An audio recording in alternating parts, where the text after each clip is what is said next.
Hello बच्चों, मैं देवेंद्र सिंह। आज हम लोग पढ़ने वाले हैं लेक्चर नंबर 14 में 14 में सब्जेक्ट केमिस्ट्री क्लास 12 का है। और इसमें सबसे लास्ट हेडिंग हम लोग का है डीडीटी। यानी डीडीटी जो हम लोग का होता है उसका फुल फॉर्म होता है डाइक्लोरो डाइफेनिल ट्राइक्लोरो एथेन। ये हम लोग का बहुत ही मोस्ट इंपॉर्टेंट है, छोटा है, बहुत ही इंपॉर्टेंट क्वेश्चन होता है क्लास 12 के लिए। बहुत बार इसको पूछा जाता है डीडीटी क्या है, उसका उपयोग बताइए या उसका गुण बताइए, चाहे बनाने की विधि बताइए। तो गाइड हम लोग पढ़ने वाले हैं डीडीटी बनाने की विधि।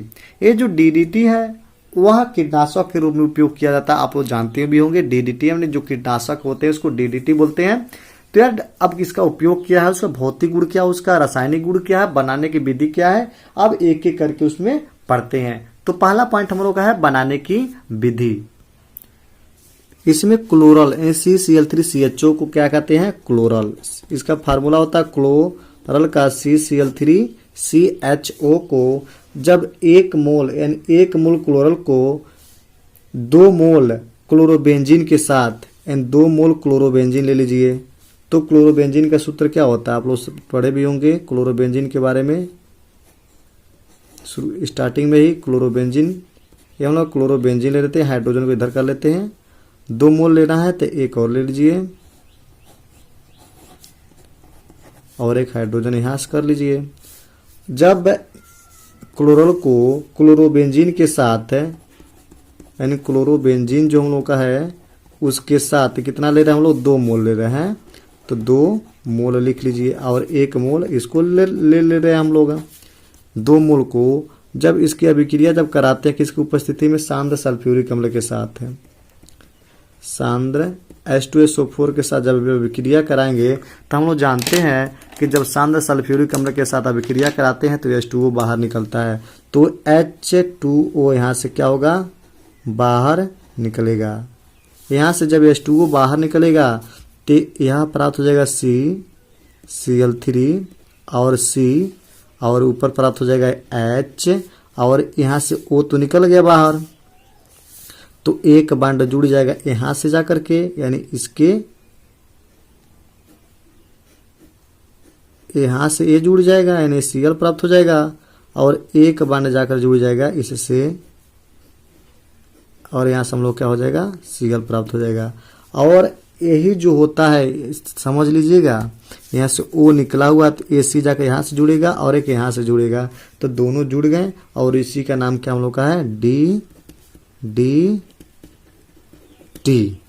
Dichloro diphenyl trichloro ethane. ध्यान दीजिएगा, डाइक्लोरो 2 क्लोरीन है तो डाइक्लोरो और 2 फेनिल है तो डाइफेनिल और 3 क्लोरीन है तो ट्राइक्लोरो और 1 कार्बन यहाँ है तो 1 कार्बन यहाँ है और 1 कार्बन यहाँ है तो एथेन हो गया। फिर समझ लीजिएगा, 2 क्लोरीन इसमें यहाँ पर है तो डाइक्लोरो, फेनिल समूह में 2 क्लोरीन जब है तो डाइक्लोरो और 2 फेनिल समूह तो डाइफेनिल और 3 क्लोरीन यहाँ पर है तो ट्राइक्लोरो और 1 कार्बन यहाँ है और 1 कार्बन यहाँ है तो एथेन हो गया हम लोग का। और डीडीटी इसी को हम लोग इसका नाम हो जाता है, शॉर्ट फॉर्म हो जाता है डीडीटी।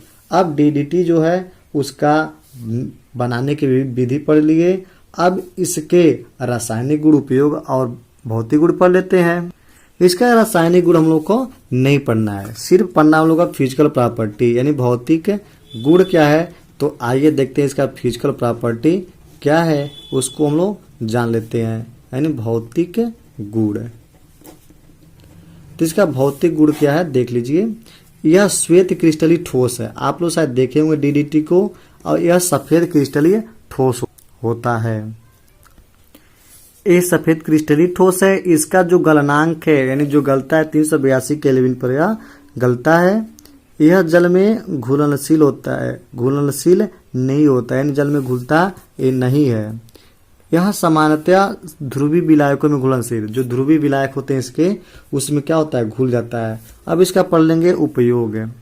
इसका उपयोग एक ही है, कीटनाशक के रूप में। आप लोग डीडीटी का प्रयोग पढ़े होंगे, कीटनाशक के रूप में इसका उपयोग किया जाता है। अब इसमें पढ़ेंगे डीडीटी के दुष्प्रभाव। इसके दुष्प्रभाव क्या है आइए हम जानते हैं।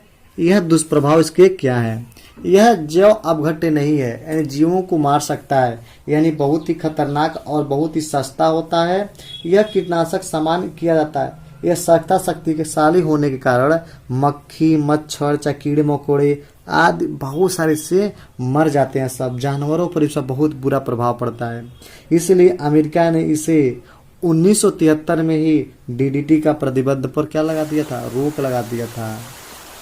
यह जीवित प्राणियों के लिए अत्यधिक विषैला होता है।